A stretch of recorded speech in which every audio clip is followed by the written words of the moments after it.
আপনারা দেখছেন TVN24 news network. সবশেষ আপডেটে স্বাগত জানাচ্ছি আমি আব্দুল্লাহ মামুন। হরমুজ প্রণালীতে মাইন স্থাপন করা যে কোনো নৌকা দেখলেই গুলি করে ধ্বংস করার নির্দেশ দিয়েছেন আমেরিকার প্রেসিডেন্ট ডোনাল্ড ট্রাম্প। বৃহস্পতিবার দেয়া এই নির্দেশনার মধ্যে পেন্টাগন জানায়, ভারত মহাসাগরে ইরানি তেল বহনকারী আরেকটি নিষেধাজ্ঞাপ্রাপ্ত ট্যাঙ্কারে উঠে অভিযান চালিয়েছে আমেরিকান বাহিনী। যুদ্ধবিরতি কার্যকর থাকলেও হরমুজ ঘিরে দুই দেশের উত্তেজনা আরও বেড়েছে। ডোনাল্ড ট্রাম্প সামাজিক মাধ্যম ট্রুথ সোশ্যালে লিখেছেন, কোনো দ্বিধা থাকবে না। তিনি বলেন, আমেরিকান মাইন সুইপার জাহাজগুলো বর্তমানে হরমুজ প্রণালী পরিষ্কারের কাজ করছে, তবে বাস্তবে ইরানি নৌযান সেখানে মাইন পেতেছে কিনা তা স্বাধীনভাবে নিশ্চিত হওয়া যায়নি। ট্রাম্পের এই বক্তব্য হোয়াইট হাউসের আগের অবস্থানের তুলনায় অনেক বেশি কঠোর।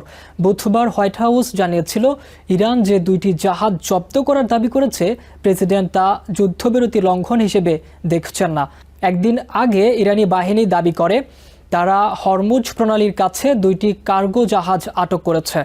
বিশ্ব তেল ও গ্যাস পরিবহনের অন্যতম গুরুত্বপূর্ণ এই নৌপথে যুদ্ধবিরতির মধ্যেও আমেরিকা ও ইরান উভয় পক্ষ নিজেদের নিয়ন্ত্রণ প্রতিষ্ঠার চেষ্টা করছে। তবে শান্তি আলোচনা আবার শুরু করার বিষয়ে কোনো পক্ষের প্রকাশ্য আগ্রহ দেখা যাচ্ছে না। নতুন উত্তেজনার প্রভাব পড়েছে জ্বালানি বাজারেও। বৃহস্পতিবার আন্তর্জাতিক বাজারে অপরিশোধিত তেলের দাম আবারও ব্যারেল প্রতি $100 উপরে উঠে যায়। ফেব্রুয়ারির শেষ দিকে আমেরিকা ও ইসরায়েল ইরানের বিরুদ্ধে সামরিক অভিযান শুরু করার পর থেকেই জ্বালানির দাম বাড়তে থাকে। এর জবাবে ইরান কার্যত হরমুজ প্রণালী দিয়ে জাহাজ চলাচল বন্ধ করে দেয়। পাল্টা পদক্ষেপ হিসেবে আমেরিকা নৌ অবরোধ আরোপ করে, যার ফলে বহু জাহাজ ইরানি বন্দর ছাড়তে বা সেখানে প্রবেশ করতে পারেনি। শুধু হরমুজ নয়, বিশ্বের অন্যান্য জলপথেও ইরান সংশ্লিষ্ট জাহাজকে লক্ষ্যবস্তুতে পরিণত করেছে আমেরিকা। বৃহস্পতিবার পেন্টাগন জানায়, ভারত মহাসাগরে এমটি ম্যাজেস্টিক এক্স নামে নিষেধাজ্ঞায় থাকা একটি ট্যাঙ্কার থামিয়ে তল্লাশি চালানো হয়েছে। জাহাজটি ইরানি তেল বহন করছিল বলে দাবি ওয়াশিংটনের।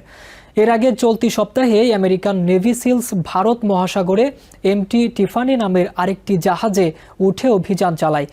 ট্রাম্প প্রশাসন বলছে, এসব পদক্ষেপের লক্ষ্য ইরানের তেল অর্থনীতিতে চাপ সৃষ্টি করা। এদিকে ইসরায়েল লেবানন সীমান্ত পরিস্থিতিও উদ্বেগে রয়েছে। ওয়াশিংটনে দুই দেশের রাষ্ট্রদূত পর্যায়ের দ্বিতীয় দফা বৈঠক বৃহস্পতিবার হওয়ার কথা রয়েছে। ইরান সমর্থিত হিজবুল্লাহ ও ইসরায়েলের মধ্যে 10 দিনের যুদ্ধবিরতির মেয়াদ রোববার শেষ হবে। গ্রিসের পররাষ্ট্রমন্ত্রী জানিয়েছেন, ইরান যে এপামিনন্দাস ট্যাঙ্কার জব্দ করার দাবি করেছিল সেটি এখন নোঙর করা অবস্থায় রয়েছে এবং সেখানে কোনো ইরানি সদস্য নেই, তবে জাহাজটির অবস্থান জানানো হয়নি। অন্যদিকে হরমুজ প্রণালী পুনরায় খুলে দেওয়ার উপায় খুঁজতে লন্ডনে 30টিরও বেশি দেশের সামরিক পরিকল্পনাবিদদের অংশগ্রহণে শীর্ষ বৈঠকও বৃহস্পতিবার আবার শুরু হয়েছে। এছাড়া ইউক্রেনের প্রেসিডেন্ট ভলোদিমির জেলেনস্কি জানিয়েছেন, মধ্যপ্রাচ্যের 3টি দেশের সঙ্গে তিনি নিরাপত্তা চুক্তি করেছেন, যাতে তারা ইরানি ড্রোন ও ক্ষেপণাস্ত্র হুমকির বিরুদ্ধে প্রতিরক্ষা জোরদার করতে পারে।